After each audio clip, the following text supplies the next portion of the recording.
Dobson is in there. It's going to fall for Andy King. Oh, yes, he's got it. Andy King has scored. Some players get statues, some get silence. Andy King got neither.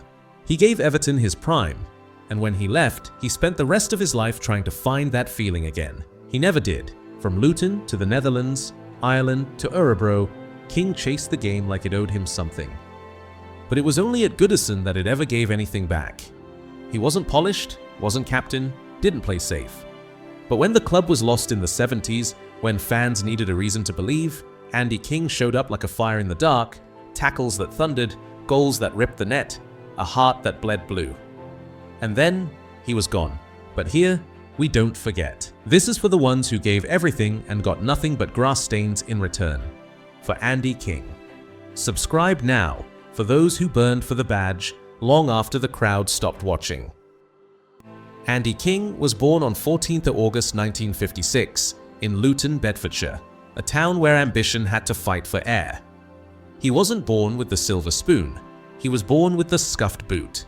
And from the cobbled streets of Bedfordshire to the training fields of Luton Town, everything he got, he chased. At 18, he turned professional with Luton, a bold midfielder with wild hair and sharper instincts. Not the cleanest, not the calmest, but fearless. The kind of player you couldn't coach and couldn't ignore. He made 33 league appearances for Luton, showing early flashes of brilliance, late runs, long-range hits, and a tackle like a guillotine. But scouts saw something else, a fire that wouldn't survive in the shadows. So in April 1976, Everton took the risk, signed him for £35,000, a fee modest in size but massive in meaning. Because when King walked into Goodison Park, he didn't arrive to blend in. He arrived to leave a mark. And within months, he did. Leading scorer in the 1978-79 season, midfield general by instinct, fan favorite by blood. Some goals are scored, others are carved into the soul of a city. It was 28th of October, 1978, Everton versus Liverpool. A Merseyside derby drowning in noise, tension and tradition. The Reds were flying. Dalglish, Souness, Hansen, a machine painted in red and glory, but Everton had Andy King, the one man who refused to bow. 58 minutes in. The ball came loose on the edge of the box. King didn't think, didn't hesitate. He hit it like the earth owed him something. A thunderbolt, left foot, straight into the top corner. Goodison roared, a noise that could break steel. It was Everton's first derby win in 7 years. He was carried off the pitch by fans like a hero in a blue crown. The commentator's voice cracked with disbelief. Andy King, what a goal! He's written himself into Everton folklore tonight. And he had. With that strike, the drought was over. And King's name was etched in derby legend. And King? He didn't sprint, didn't scream. He just stood there, chest high, arms loose, eyes wild, like he'd just reminded the world who really ran this town. Toffees still talk about that strike like it happened yesterday, because it wasn't just a goal, it was a declaration. We're here, we matter, and that was for us. Internationally, he earned 2 caps for England under-21s between 1976 and 1978, scoring 1 goal. After his derby heroics, King became more than a player. He became a symbol of Everton's edge, a midfielder with a striker's hunger and a street fighter's soul. From 1979 to 1981, he hit double digits each season, rare for a midfielder in a league built on bruises. But he wasn't just scoring goals. He was making statements, volleyed screamers, curlers from nowhere, moments that felt like electricity in boots. He lit up Goodison Park, but his flame burned without apology. And not everyone could handle the heat. Behind the scenes, the club was shifting, managers changing, identities wobbling. And in 1980, Andy was told he'd been sold to Queen's Park Rangers. No farewell, no send-off, just a handshake and a silence that didn't feel right. At QPR, he kept doing what he always did, making things happen. But his heart was still blue. West Bromwich Albion, 1981 to 1982. He returned to Everton in 1982, and for 3 more seasons, he reminded the Terraces what fire looked like. But by 1985, a new generation was rising, and the man who once carried the roar was gently moved aside. Not with disgrace, But with the quiet nod, football gives its warriors when it knows the end has come. By 1985, his time at Everton had closed, but not his love for the game. He joined Dutch side Cambuur Leeuwarden in 1985, a surprising move but one that proved his appetite hadn't dimmed. In the quiet leagues of Europe, he played with grace, passing like he still belonged under the Goodison lights. Then came Örebro SK in Sweden, another curveball, another page in the life of a man who refused to retire quietly.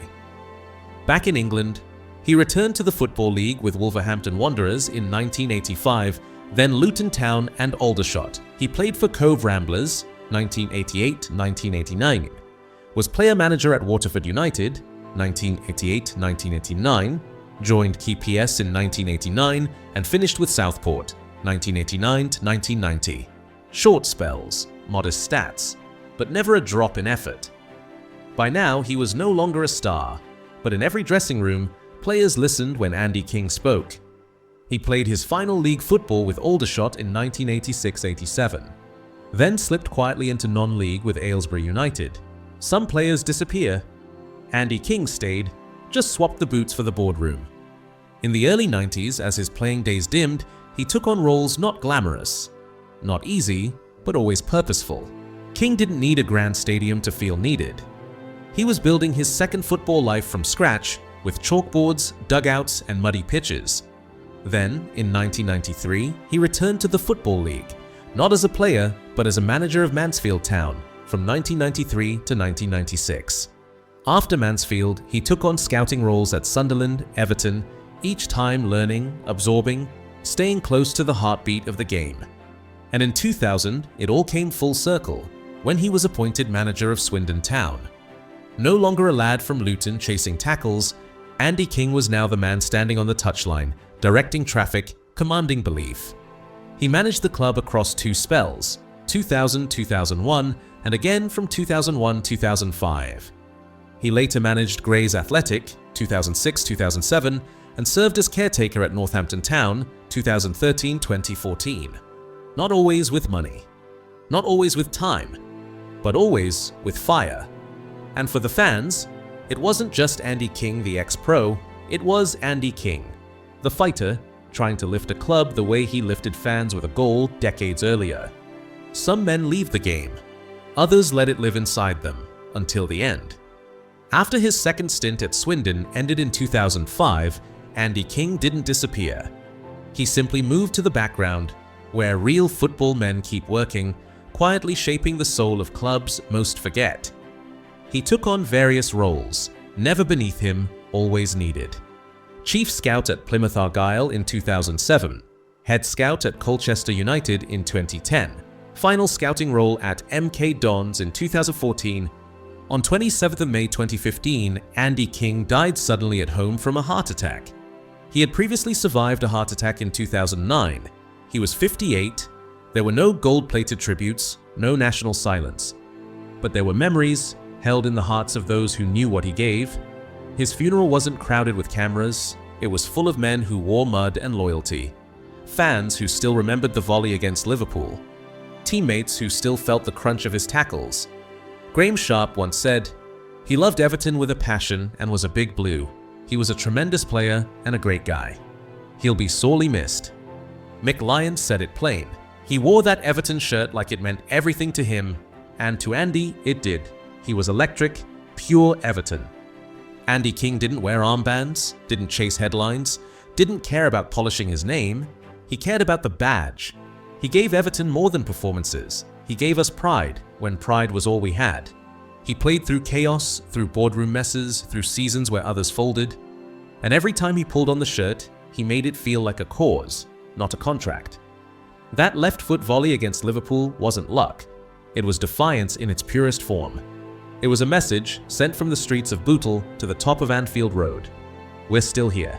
He had 195 appearances for Everton, scored 49 goals.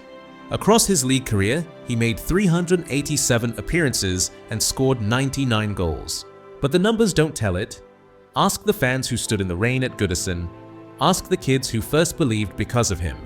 Andy King represented a time when players didn't just play, they bled for it. And when the noise of modern football gets too loud, we still look back to players like him, to fire that didn't ask for attention but lit up the whole pitch. This wasn't a man who chased legacy, he became it. There was steel in his tackles, wildness in his runs, and silence in his suffering. He gave everything and asked for nothing. No trophy lifted his name to the skies, but in the stands of Goodison Park, in the heartbeat of every Evertonian who remembers '78, he's still there, still running, still roaring, still reminding us what it meant to play for pride, not applause. This isn't just a tribute, it's a promise that players like Andy King will never be lost to time. And if you believe that the quiet heroes deserve to be seen, subscribe now. For King, for the badge, for the fire that still burns in blue.